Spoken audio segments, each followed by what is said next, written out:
Tech Talk with Mina, bringing you news updates on digital technology around us, discussing the latest developments and how technology can enrich you and make your life more exciting.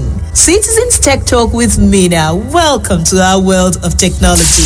Every Wednesday, 11 a.m. to 12, Citizens Tech Talk with Mina, expanding our global reach through technology. For the best in news updates, yeah, man. Listen to Citizen FM 93.7 Abuja. Now listen. News on the hour, 7 a.m., 8 a.m., 9 a.m., 10 a.m., and 11 a.m., 1 p.m., 2 p.m., 3 p.m., and 5 p.m. News at noon, 12 noon. News from across the states, 4 p.m. And our major news at 6 p.m. Citizen FM 93.7. Always precise in news broadcast. Abuja. Wake up. Reach out. Speak up. Speak out. You are the voice of a new generation. And this is your station. Talk Radio 93.7 Citizen FM.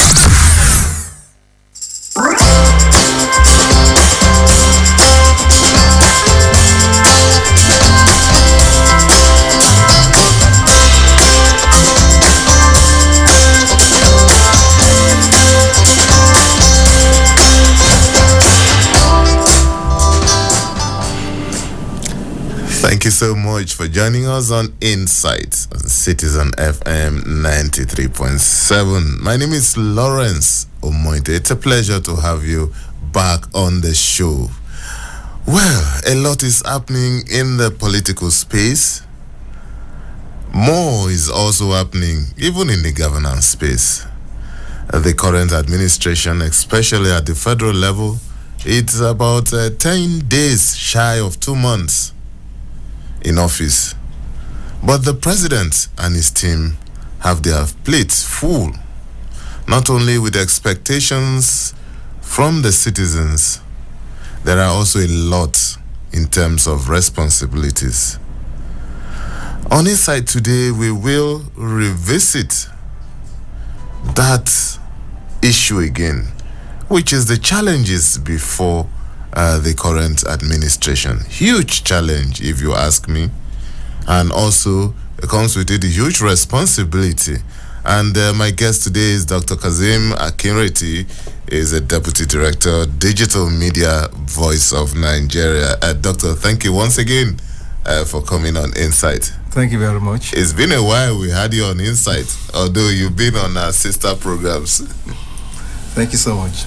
All right, Dr. Akinreti is also a former chairman of the Nigerian Union of Journalists and Lagos State, and is a senior colleague in this industry. So he will be helping us make some sense out of some of the issues, at least from the perspective of a media professional, looking at how these things are unfolding.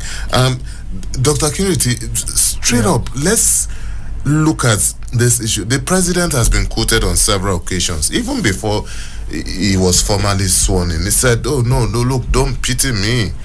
This is the job I asked for, and I know what I asked for, and I'm going to face the challenge. With the avalanche of challenge so far, some would say, did he underrate these challenges? No, not really. There is a popular saying that slow and steady wins the race. You don't expect a magic within 2 months for a government that obviously, all things being equal, they have the first time is 4 years, and what it intends to achieve are encapsulated in the manifestos. And that is more reason why the man at the center says, hey, you guys don't pity me. I'm here and I'm going to work it out. I just want to relate this development to The challenges that the President Tinubu, when he was the governor of Lagos State, what he faced, got to a lot of problems in Lagos then. But he was able, to surmount those challenges and move, Lagos State forward. And that has been a reference point up till now. I have no doubt in his capacity to deliver. Because somebody is well focused. You could see he really talks, right? He's a focused man. You know what he's going to do. And one thing again that is he's extremely meticulous. And so if what he keeps saying, which everybody should try to understand that, look, I will work it out. So we as citizens need to give the president that benefit of doubt. Because the reality on the ground shows that we just have to go through certain problems. What will I be able to do? Successive governments should have picked one or two areas of the key sector of the economy and make a final push to it, so that next one that is coming doesn't need to also sweat or struggle, to finish that job. One good thing about the last administration is about there was a focus on transportation, railways, fixing the roads, right? But the insecurity was one that really bedeviled, that administration, and it struggled with it all the while. But it has also provided templates. It has acquired, weapons, enough weapons to really face this challenge. So for me, the work of the present government president is well cut out for him. And I don't have any doubts in my mind that he will fix it. But we just need to be. We will be consistent, right? And people will also need, to tarry along with him.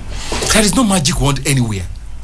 All right, you can join our live stream on YouTube if you want to from any part of the world. Just simply type in Citizen FM 93.7 and you will be part of the live program going on right inside the studio here. You can also listen to us online on www.citizen.ng, and also our social media platforms are there.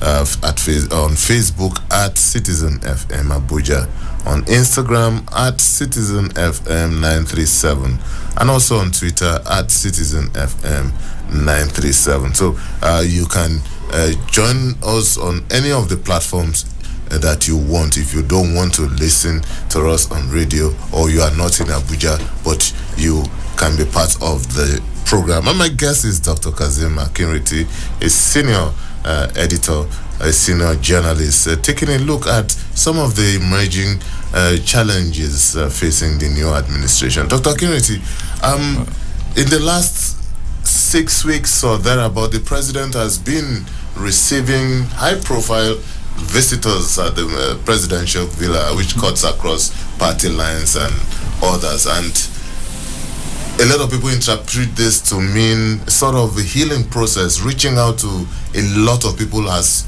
much as possible. Is this in the long term? How is this going to play out? The thing that you need the trust of the people, and this job you can't do it alone. That's the reality, and you must bring in quite a lot of people you think can also help you to achieve your goal. The reality of that this is a true Democrat. I repeat, is a true Democrat. He understands the game. And in this game, you need to be inclusive. You need to bring people along with you. One thing about the president is that he doesn't take any fight with anyone. He quarrels in favor of people. He brings people together. That is going to be one of his attributes. And he brings the best brain to really work for him. And so what we have seen is to show that, look, we have to go through this route of national healing. And we must bring people on board of diverse opinion. Election is over. What we are facing now is governance. And for you to achieve best in governance, you must be able to consult widely. And that is one of the rule of aim of democracy, consultation. When you consult, you discuss with people give you ideas, then you see how you are really going to move forward. And you can see, even in the appointment of aides, there's a particular office called Office of Coordination. And that's to tell you that Imam places much importance in how to have a synergy in government policies, so that we can have, at the end of the day, we are going to have a sustainable development. For me, that is a good move. And those steps he has taken. One thing I just that people to understand is that, look, in leadership, you must not be afraid to take a very harsh decision, critical decision. And once you take that decision, you move on with it, and then you now go along with the solutions that you want to provide. What I can tell you, what I can see, from my own point of view, I've read through the manifestos, right? And I've also read, I just don't know the man who is, as the driver's seat now. Because obviously when I was in Lagos, I was a correspondent in the State House when he was a governor. So I've also been with him for a while, and I understand his own style of leadership, and that is exactly what you are seeing that is manifesting. Let us see when we come up with the list of ministers. Oh. When that one comes up, you now sit down, you now have a good team to now push you forward. But what he was able to do in the appointment of those senior special assistants is to bring in those he feels will, first of all, oil the machinery, provide the leeway for those who are really going to take up the challenge effectively to move on. And so you can see those appointments are top on. You can very, very good and very apt.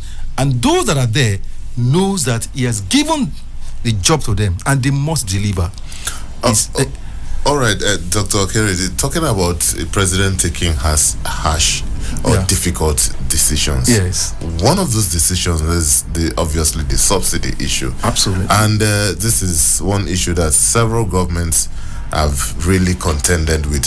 Sure. This is the first time we're really having a president push this far on the subsidies. But in the last couple of weeks, the feelers from the Nigerian people seems to be people that have been faced with too much to handle. How is the president going to manage this? Because it's something, the feedback is really, really challenging, so to speak, from the people. Nigerians are really complaining. If you want to eat an egg, you have to break the omelette, isn't it? Right. All the presidential candidates, when they were campaigning, agreed that fuel subsidy will go. And so one of them is in the saddle. And he said, I'm going to tick this box as part of my campaign promises to the people. And he has done that. By virtue of my training as a journalist and as an academic, what you do is to find solutions to a thing problem, and you get straight on the it. Now, I'm also happy that even the issue of the palliative thing, you can see government has called for a review. And so, because a lot of people have preferred solutions, look, you don't need an handout. If you invest that money in two key sectors, transportation, perhaps energy, that gives you a leeway for you to move on. In area of transportation, let us go to what we call CNG vehicles. Your vehicles will be propelled and powered by gas, which obviously this country has in abundance. And from the analysis, from what we have had so far, the gas reserve we have in Nigeria will take only about 500 years. What we need to do, and that is one of the things I said, this president understands the game well. Look at the person who is going to be in charge, of oil and gas. Look at that young lady, just from nowhere, but he has a lot of credentials come with it, and he has succeeded in that area, and that is the person that has been thrust forward to provide, what we can call solutions in the area of oil and gas. Ditto for those that will run the economy. You can see the glimpses of how this would do. When he was in Lagos, one of those critical areas he tackled was the area of taxation. Collection of revenues has been a major challenge for successive government in Lagos State. He was trying to bring them together to a central pool. What we have single what do you call it, treasury account now. So what happens then in Lagos that all agencies that are collecting taxes and the rest for revenue for the government, but they were able to streamline it to one particular company, and they were delivering, and there were results at the end of the day. Today you can see how the revenue of Lagos State is sustainable for that to move. And when they had the first challenge, when the Obasanjo regime seized the local government funds, what it did was also look back and think creatively how to resolve that, and he was running the government, appreciably. Another area also look when he was there was the labor issue in Lagos. That's because I said I was a correspondent there, so I'm giving all this one after the other. Refuse was also a serious problem in Lagos State. What did he do? He brought the private sector in. They created that lawman, bring people in, what we call them refuse managers. To go, so he eventually relieved government from holding on certain key sets of the economy in Lagos, and that helped. And that is the pattern that is coming right now. He is a private sector person. He understands the game, and it's because what we have been doing all along is that government has been exceedingly involved in key sectors of the economy, to so much so that there are areas of leakages, wastages, and excessive corruption.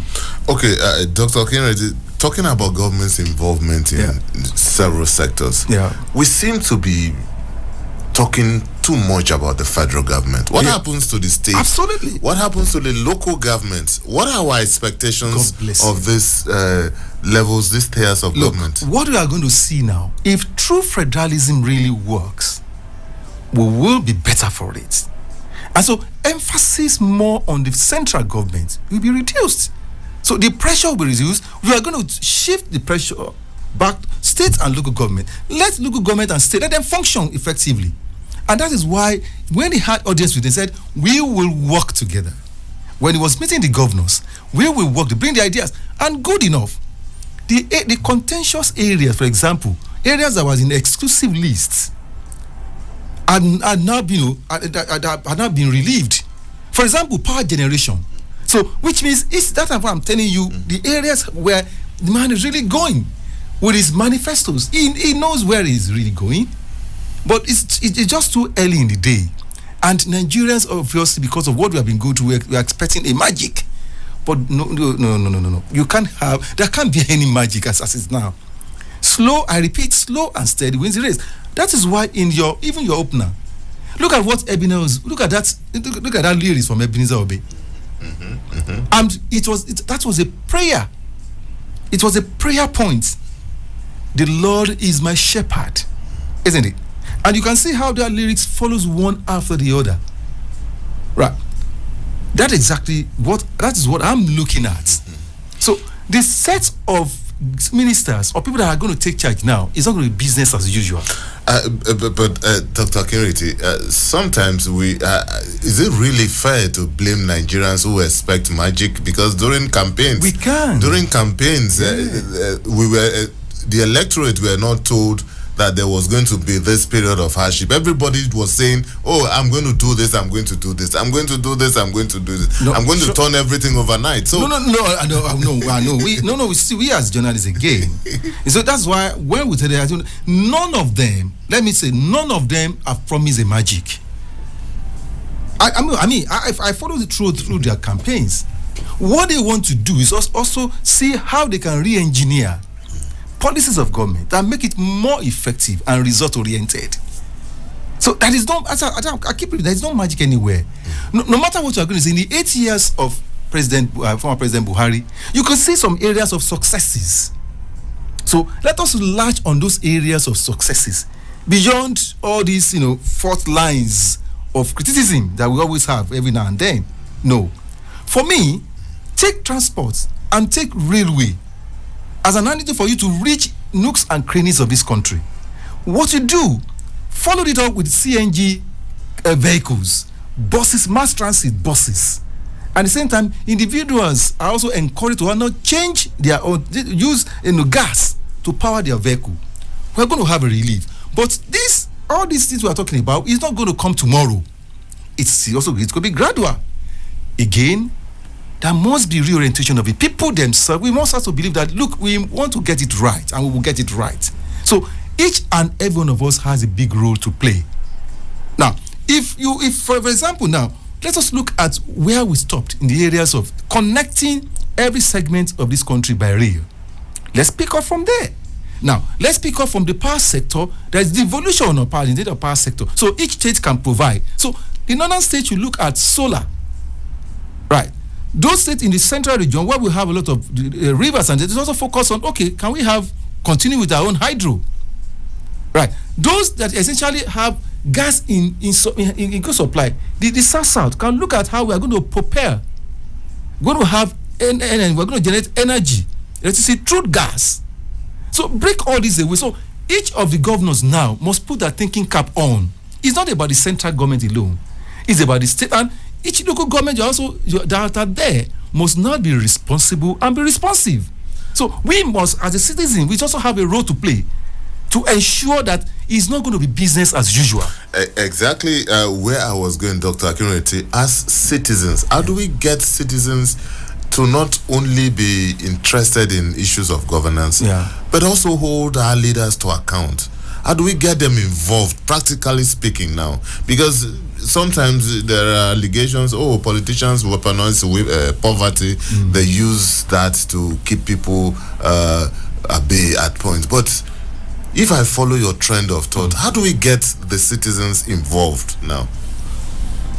One of the things, again, I will refer to what happened in Lagos when Ashwaji was a governor. There was what they call Office of the Citizen. Right. That office was created where citizens also have the right, can take issues up with the government. And beyond that, we also have created another one that has to do with the legal, a former legal aid council. We now also have, a legal system that provides for the poor, for the people. So if you have an issue and you don't have money, you can easily walk in there. I will once I remember the actual name of this, I will let you know. Now, it's the first thing we need to have is a trust. We must be able to trust our government, and our government must also be able to trust us, not to shortchange us. Now, the civil society groups, the media has a critical role to play in this respect. And then the government agency that is in charge of orientation will also take up the gauntlet to inform the people appropriately. For example, now we are going through this hardship, which is quite evident everywhere. What are the steps that we're going to do to mitigate this hardship? Let the media start. Let's be the conversation on that. As what we have in the areas of, we are going to give some people 8,000 naira, and you could see how there were so many diverse opinion. At the end of the day, you can see that if you look at the opinion of people, everyone seems to be rejecting the idea. That is it. That's the first step. And the government says, yes, we will review it. Do you understand it? That is part of where you can see that citizen is extremely important. Now, key government projects in each areas that we have. It is the duty of the citizen to also hold people responsible about those projects. So once you see that the project is cited in your community, and this is the value addition of that project, and you are not seeing it, organize a press conference to let the people know, that, look, this is project so and so, it has been abandoned, it's open so and so. So we have to, the level of advocacy, the tempo will have to be increased. To the extent that citizens knows their rights. Governments also know that once government knows, citizen knows their right, and they will call them to question, make them accountable. They will deliver. That is exactly what you have. If 3 tiers of government are working effectively, my brother, there won't be all these cries. So let the local government and let them handle the mass transit too. You remember the other time we had some mass transit from some of those local governments. What happened to them? We should ask questions. So in this line of thought, How we are going to resolve the issue? Now the subsidy is there, is no longer there. If you have the money that has been budgeted for all these handouts, plow back in these areas, we now need to monitor it. Once we monitor it, there are some areas of we now say, no, look. We just raise the red flag at the appropriate time so that we can keep government in check on how it's going to deliver the good for the people. So it's a collective role. Once we're able to have that, the leaders themselves will also be very, very cautious that you can't take people for a ride. And we are seeing the semblance of that now. And with technology, things are easy. Right? Things are easy. You could see today, open your phone. People can give you statistics of what happens in a particular area.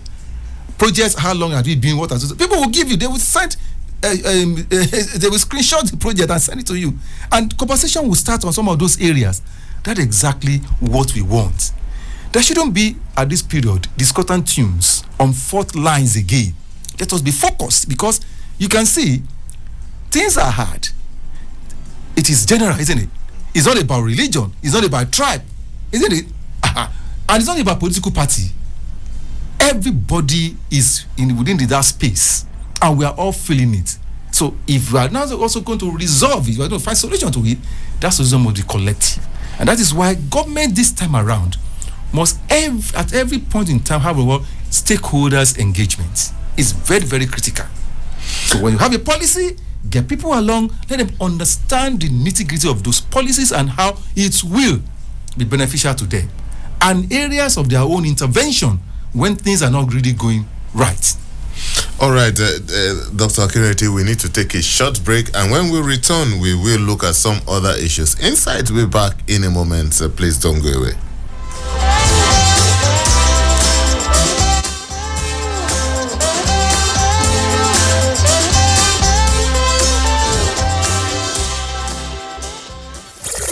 Abuja, wake up.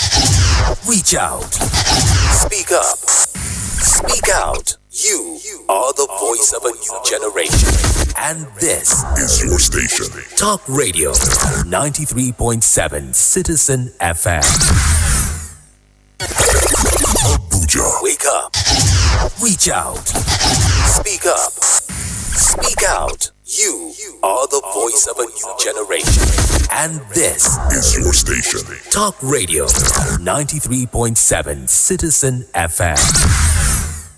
Citizens Tech Talk with Mina, bringing you news updates on digital technology around us, discussing the latest developments and how technology can enrich you and make your life more exciting. Citizens Tech Talk with Mina, welcome to our world of technology. Every Wednesday, 11 a.m. to 12, Citizens Tech Talk with Mina, expanding our global reach through technology.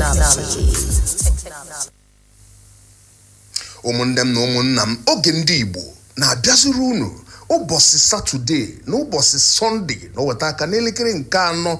Oge ndị Igbo bụ oge anyị ji anọrị, oge gị na-ekene ezepụ na-eji akpọrịkọta ụbụbọ kabarụ na-esonyela anyị. Nke a bụ nke anyị. Ụmụnne m, daalụnụ. Looking for the best in news updates? Yeah, man. Listen to Citizen FM 93.7 Abuja. Now listen. News on the hour, 7 a.m., 8 a.m., 9 a.m., 10 a.m., and 11 a.m., 1 p.m., 2 p.m., 3 p.m., and 5 p.m. News at noon, 12 noon. News from across the states, 4 p.m. And our major news at 6 p.m. Citizen FM 93.7. Always precise in news broadcast. Abuja, wake up. Reach out. Speak up. Speak out. You are the voice of a new generation. And this is your station. Talk Radio 93.7 Citizen FM.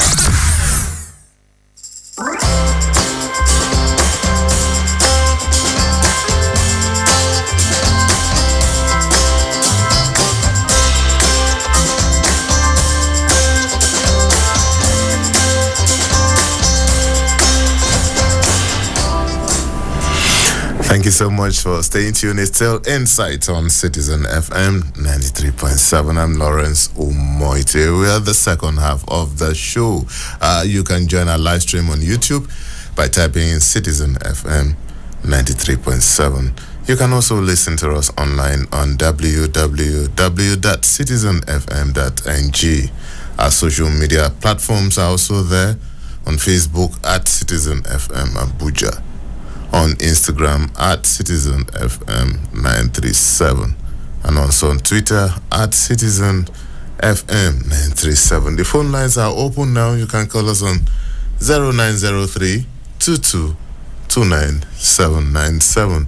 That's 0903 2229797. You can also call us on 0818 22205 or 0818 2220206. Any of the numbers. You can also send us a WhatsApp message and let's talk. My guest is Dr. Kazim Akinriti, who is the Deputy Director of Digital Media Voice of Nigeria, also a former chairman of the Nigeria Union of Journalists in Lagos State. So he's been taking a look at the emerging challenges facing the new administration, especially at the federal level. So the phone lines are open. You can give us a call. Dr. Akinriti, thank you for staying tuned. Let's move on to some politics. It's almost 2 months now that we have been expecting the list of ministers, although the president still has a 10-day leeway by law to do that. And there are also speculation in the media that today the list most likely will be sent to the National Assembly. There are two schools of thought. Some people believe the president should focus on technocrats. Others say they should be politicians who are experienced. Okay, three groups. Why we have a third group who says there should be a mixture of both? Where do you stand on this? I agree. I appreciate the mixture with you. Look, when you have the private sector people, really technocrats, you bring them on board. They also need to understand that there's an establishment. So you also need establishment people, the politician people that have gone through the mill, right? That can also bring out people that can, mobilizers. Because politicians essentially should be mobilizers of people and resources, right? Technocrat is one who is focused on what he's going to achieve. And ditto, he doesn't look this way or that way, right? Politician, yes, also have a focus where he's going, but he's also going to look this way or that way to see how he can be able to bring people together so that they can understand. In most cases, somebody's a technical vote might not be he doesn't believe too much in details about policies. But you also need to be detailed about policies. Do you understand it now? For me, I'm going to be excited if the list eventually comes out. There are 5 people I'm looking out for.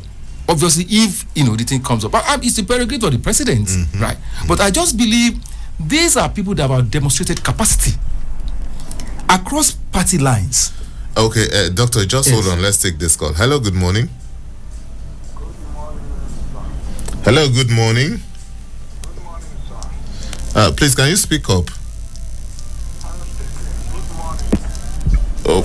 Okay, yeah. Hello, can you hear me? Yeah. Yes, we can hear you. Please, go ahead. Oops, I think we lost that. We lost that call. Please, you can call back. This number is 0903 2229797. You can also call us on 0818 2222205 or 0818 2222. Let's see again whether we get it this time. Hello, good morning. Good morning, sir. Okay, I think it's better now. Good morning. Who's on the line, please? My name is Evangelist Peter. Okay, Evangelist Peter, please go ahead. Yes, I want to do program. And this program is something that I want to do for a time. That is like a weekly program, and I'm looking for an FM to do it. Okay, Evangelist, you know what? Can you call me after the program? Okay, you are in a program? Yes, you are live on Citizen FM now. Oh my God. Yes, just call us by... I start with your office number. Okay, just call us by 11:05. What is the program you are doing now, sir? It's Insight. It's a political program. We are looking at the challenges facing the Nigerian government. So we'll look forward to hearing from you then. Thank you so much. Okay, bye. Hello, good morning. Hello, good morning. Good morning. Can you hear me? Yes, we can hear you. Good morning. Who's on the line, please? Yeah, my name is Philip Yusuf Kalayi from Jikoi. Oh, my brother. How are you this morning? I'm fine. All right, please go ahead. I think you are discussing on the challenges facing Nigeria today. Yeah, facing the administration, the new administration. The problem facing the administration are enormous. And, this fuel issue, subsidy issue has compounded the whole thing. And we, the citizens, we are not finding it very easy now, especially now. Me, I think he actually put the cart before the horse. The horse should have been put before the cart. Doing the necessary thing, putting the necessary thing first before coming out with this policy that is affecting the citizens today. In the light of this, the solution is that we need palliative. We need austerity measures that will cushion the effect of this problem, because the masses are suffering. People are suffering. However, your guest there has spoken well, but that's not time to defend this government. Where they have failed, we should let them know that they have not done well. Really, the horse should have been put first before the cart. Thank you very much. All right, thank you so much, my brother. Thank you for your call. Yes, the lines are still open. 0903 2229797. You can also call us on 0818-2222-205 or 0818-2222-206. Dr. Kiriti, right, I want you to land. You were Yes, I said I'm looking out for these following people because of their trajectory, because of what they have been to do across party lines. You might hate him, you might like him. Wike is a focused person when it comes to achieving a goal. You need such a person to drive a process to its conclusion. Fashola is also another person who is a go-getter. El Rufai is another person, go-getter. Beyond, I'm looking at it, then I'd like to see Patutomi. Patutomi has been in the forefront of advocacy for good governance. Let's see how even come into play. You can see Itomi Labour Party, right? Wike PDP, right? Fashola APC, and then El Rufai APC. I'm just trying to draw it down. What helped Tinubu in Lagos then was the fact that he was able to bring people together across the divide. He discovered Wale Edun. He discovered Professor, the former VP. Right. He also brought in Ben Akabueze. Right. And for him, once you are good, you can deliver, he will give you the job. And once he gives you the job, he doesn't allow you to rest. You must be able to deliver. If you don't deliver, he will fire you. Isn't it? Now, when we're in Lagos, people are saying, oh, who is Fashola? He won't perform. As a chief of staff, he did it best to ensure that government policy and government was focused. That's what the government was focused. Right. And you can see the judge, when he became a governor, people say, oh, he will not perform. He keeps to the rules of engagement of delivering the goods, good thing for the people. Nobody can wish him away. Look at what takes over from him too. Look at what Abmode did. Look at what Sanwo is also doing. You can see consistency, and that is the pattern of you building people that you believe can deliver. So, if it happens that way, these are people. Either you just don't like or you hate Amechi, you could see that he has a penchant to see how the railway will really come back on stream. You might not like him, you might hate him, but you can see that he's also quite tenacious. He was quite focused. He was able to deliver Lagos, Ibadan, right? He was also able to push ahead Kaduna, Abuja, isn't it? Mm-hmm. And he has also have a plan for other railways, for that. What I want us to do, whoever takes on transportation, is to see how you can connect the old gauge, the old rail line that you still have, that links the produce centers of Nigeria. Because that is what the British colonial, that's what they designed it. Let's go and revive that. You can give them out to a private sector, and you can move people with railways to every nooks and crannies.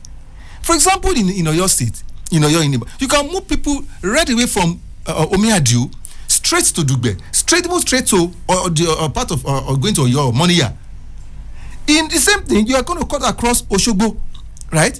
Offa, Ilon, and that through that old gauge, you move people, and along the line there are some settlements, people there that will benefit. You get it now? The same thing in the south, in the southeast, and also in the north. So the new gauge that you are doing, let them continue to run, but go back and revive that old gauge. This time around, you might not bother yourself. Let it out. That's exactly what the British government did. You have the National Rail Service that is still running. You also have the private sector that are given opportunity to run the rail lines. So if you want to connect at some essential parts of the UK, those old areas, all the farms, Auckland farms and all the Hertfordshire and the rest, you still have to go through the British rail line, right? And they deliver the people, and people know the time is going to leave. So in the UK, the price of gas is up, is at the price of fuel, but you don't feel it because there is an effective public transport system. That's what we need. Once we have that here, obviously we'll be fine. Now, I also want the government, part of that subsidy, call out Innocent. Innocent is producing vehicles in Nigeria. Inject money for this guy. Call him to run him. And even those who are doing, those who are doing transport business are many private sector people. Engage them. You guys come around. We are going to let's have mass production of CNG vehicles for you guys, so that you can move a lot of people. Have a synergy with them. Discuss it. If you're going to get any buses from any part of the world, go and get it. But then you now start the advocacy for all of us to start even using, gas-propelled vehicles.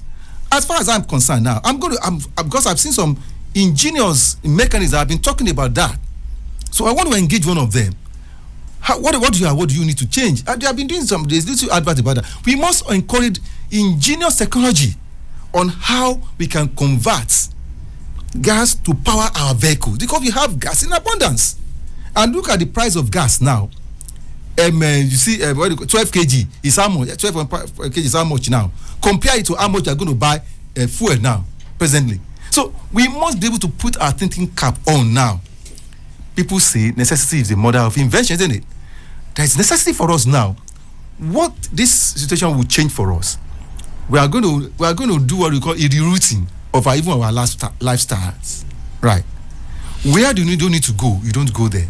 Technology has made life. Make phone calls, but where essentially you need to travel, you need to go to. How can you just go about it? We have some logistics companies that are also operating now, so we must be able now to prioritize our needs. It's important. That's exactly what these challenges is trying to teach us, both governments and individuals. Oh, okay, Dr. Akinreti, before we go, we have about 5 minutes to wrap up. All right. Wrap up things. I want us to look at the political parties. Yes. It looks as if at least the major political parties have had their fair share of internal wranglings and challenges and stuff. The latest being the APC now, with an acting national chairman. The PDP has an acting national chairman. And there was a time the Labour Party had some issues with their leadership. So we are looking... No. It's in political party. Yes, just a minute, Dr. Akinreti.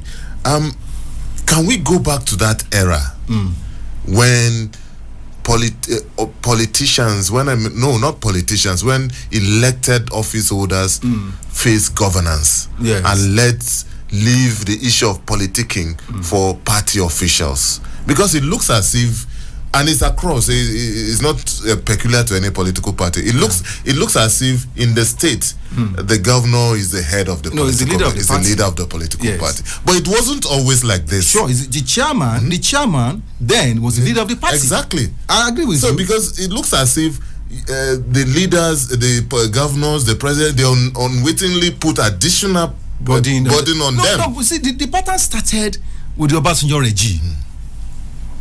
You see, even the MPN, UPN days, the party chairman is the leader of the party.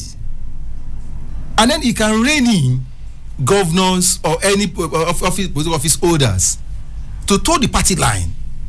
But since we have the Third Republic, right, since we started in 1999, we deviated from this path. And you can see the repercussion right away. And again, the people that are also in the elected offices taking leadership, in some cases are not, the best out of the park. In reality, in terms of leadership vision of a political party, right? When Chief Adisa Akloye was there, the chairman of MPN, he holds sway. When Chief Awolowo was there, right? You also know that he holds this way. And what the party says, you have to key into it. Okay, just a minute. Let's see whether we can squeeze in this call. Hello, good morning. Hello. Hello, good morning. Hello? Hello, good morning. Good morning, Lawrence. Good morning. Sorry. Good morning. Yeah, Lord, this is Bode. Bode, how are you? Please go ahead. You have just like a minute to go, please. I know. I've seen the time. Lord, how will the local government work when the people there have become laws? How will we be able to talk when governance has become a kind of godfatherism? The local government will not be able to work. When those who are there, you can't even wait till they come after you and wants to kill you. Now, to the issue of the chairman, the president wants to muzzle everything into his pocket. Just like you said, Obasanjo wanted everybody to be in his pocket. And everybody has seen that power is what is wrong, is becoming power drunk. Everybody is power drunk. Nobody wants to live.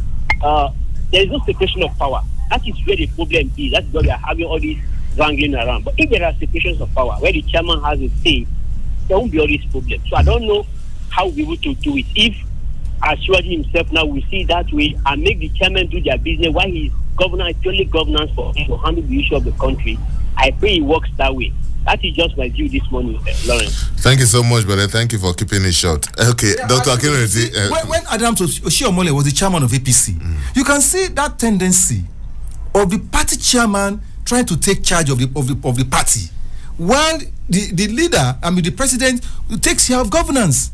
But what happened? There was a gang up against him. Because Adams Oshiomhole also understands this game very well. So if the APC can have someone in the likes of Oshiomhole as a chairman of that party now, it's also going to relieve President Tinubu or to face governance squarely. Because the President Tinubu also understands this game very well. He's a thorough Democrat. It's not because you have infusion of the military, right, and the politicians that are coming in, and the Johnson seems to understand the game very well. Why I'm quite excited now is that you have a president that is a true Democrat from the word go. He has gone through the crucibles. You also need a party chairman that also understands party politics very well and can take the issue of party discipline with all it is. So he can also go, there's a time you need to go and discuss with the president. These are issues we need to discuss. These are issues about governance, but these are also issues about our political party. You mustn't mix the two. Once we can have leaders that have the clear cut idea of where they are going to do in terms of governance and real politicking, will be best for it. We need leaders, right, that understands the game very well, right? We don't need leaders who are opportunists, right? And we don't need leaders that are foists on the people. Let there be that progression. Let there be somebody who understand, who comes from right from the beginning, rise up to the top, and understands the game much more better. And that is why you can see the pattern this government is bringing in, actually is bringing in, is consulting widely. Even all his old friends, those that have been together, you can say everybody is just coming around him. People you can say, and that is somebody that does not hate anyone. He gives everyone equal opportunity to shine. That was his two spirits of Lagos that helped him. And I think it's also going to bring that on board at the center right now. All right, thank you so much, Dr. Akinreti. Always a pleasure having you on Insight. We hope that one of these days, perhaps maybe when the ministers are finally unveiled, we may have to bring you back and let's look at them. Thank you so much, Dr. Akinreti. It's part of our contributions to a healthy democracy and sustainable development of Nigeria. Thank you so much. Well, that's our package on Insight. Today, my guest has been Dr. Kazim Akinreti, Deputy Director, Digital Media, Voice of Nigeria, and former Chairman, Nigerian Union of Journalists, Lagos State Chapter.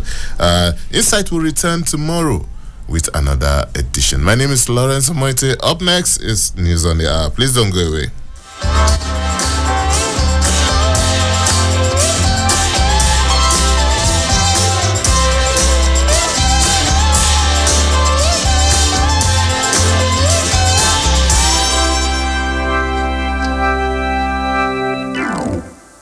Citizen FM Abuja.